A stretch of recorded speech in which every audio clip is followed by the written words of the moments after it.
Plus de 20 000 travailleurs détachés à Bruxelles. Les travailleurs détachés sont chaque année plus nombreux en Europe, tout particulièrement en Belgique, et leur présence suscite de nombreux débats. Ces personnes originaires d'un autre pays de l'Union viennent travailler légalement chez nous pendant quelques semaines ou quelques mois.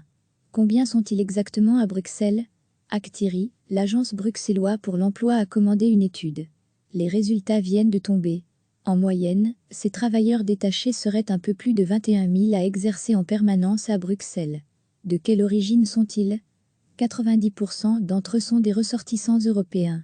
Le podium est composé du Portugal, 16,8%, suivi de la Pologne, 15,7%, et des Pays-Bas, 10,6%. Ces trois groupes sont notamment présents dans la construction. Pour les pays hors Union européenne, les plus nombreux sont les Indiens, très actifs dans le secteur des télécoms et des télécommunications. Ces travailleurs détachés sont une bonne et une mauvaise chose pour Bruxelles et la Belgique.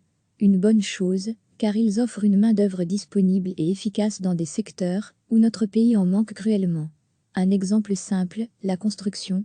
L'an dernier, le secteur a ouvert 1500 postes d'emploi à Bruxelles. Un tiers n'a jamais trouvé preneur.